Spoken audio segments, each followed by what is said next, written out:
Hello everyone, आज हम discuss करने वाले हैं कि मॉडल कोड ऑफ कंडक्ट जो रिलीज किया है किसने, इलेक्शन कमीशन ने। क्योंकि आपको पता है 7 फेज में इलेक्शन डिक्लेयर हो गया है, हमारे आम चुनाव यानी कि जनरल इलेक्शन इंडिया गवर्नमेंट के होने हैं। अब उसको ऑर्गेनाइज कराने की जिम्मेदारी क्या है, भारतीय निर्वाचन आयोग की है, जो संविधान में 324 आर्टिकल के तहत आता है। उसके तहत ये क्या है, एक गाइडलाइन है कि किस प्रकार से निष्पक्षता और पारदर्शिता के साथ इलेक्शन कराए जाएं। अब बात आती है कि ये होता क्या है, ये एक कंडक्ट दिया जाता है, एक नियम दिया जाता है कि आपको क्या क्या आचरण करना है पार्टी के लिए और उम्मीदवारों के लिए। अब ये जो कंडक्ट है केवल पॉलिटिकल पार्टीज और कैंडिडेट के लिए होता है और अदर्स के लिए गाइडलाइन होती है। जैसे कि अगर आपको इलेक्शन लड़ना है तो आप किसी पर व्यक्तिगत टिप्पणी नहीं करेंगे कि किसी व्यक्ति ने क्या पहना है, वो क्या बोल रहा है, या उसने क्या क्या किया, कहां से पैसा लिया, इस तरह का व्यक्तिगत टिप्पणी नहीं देनी है। अगर आपको आलोचना भी करनी है प्रेजेंट गवर्नमेंट की तो आप नीतियों पर आलोचना करेंगे, जो उनकी पॉलिसीज है उसको क्रिटिसाइज कर सकते हैं, लेकिन व्यक्तिगत कोई टिप्पणी नहीं की जाएगी। दूसरा बात आती है कि अब और क्या होगा।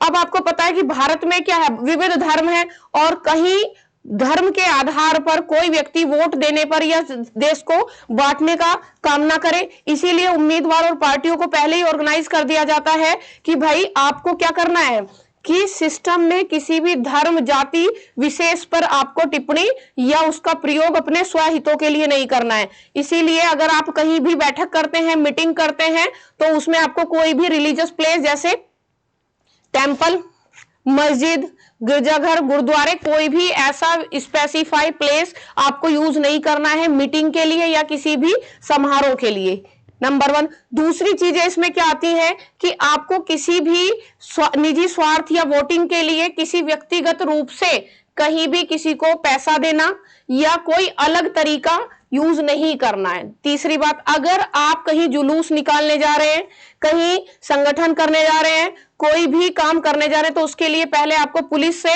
क्षेत्रीय पुलिस और प्रशासन को सूचित करना आवश्यक है। क्योंकि अगर आप सूचित करेंगे तभी लॉ एंड ऑर्डर और प्रशासनिक चीजों को मेंटेन किया जा सकता है, और उसके लिए आपको कहीं ना कहीं पुलिस डिपार्टमेंट से भी परमिशन की जरूरत होती है ताकि व्यवस्था को बनाए जाए और शांति के तरीके से ही आप अपने क्या है बातों को रख सकते हैं और जुलूस या जल से जो भी आपको करना है उसको आप निकाल सकते हैं।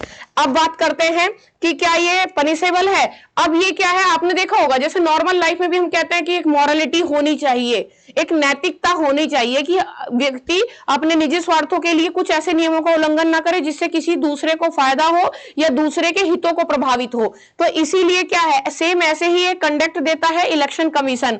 अब इसको पूरी तरह से बाध्य तो नहीं किया जा सकता, क्योंकि अगर इसे बाध्य करेंगे तो कहीं ना कहीं जुडिशरी का काम इसमें ज्यादा बढ़ जाता है और जिससे कहीं ना कहीं चीजें डिस्टर्ब होती हैं और डिले होती हैं। इस वजह से इसे कहीं पनिशेबल तो नहीं माना गया। दूसरी बात, अब बात करते हैं जैसे मान लीजिए आपको वोट देना है। अब राइट टू वोट जो है वो आपका व्यक्तिगत हित है और व्यक्तिगत विचारधारा है, आप किसे वोट दें। आपको जरूरी नहीं है कि किसी को आप किसी के कहने से दबाव में वोट दे दें, तो उसके आधार को भी ध्यान में रखा गया है। तीसरी बात कि अब की बार क्या नया किया है, जो बुजुर्ग हैं, जो बड़े सीनियर सिटीजन्स हैं, अगर वो जा नहीं पाते बूथ तक तो उनके लिए अलग से व्यवस्था की गई है, घर से भी वोट दे सकते हैं।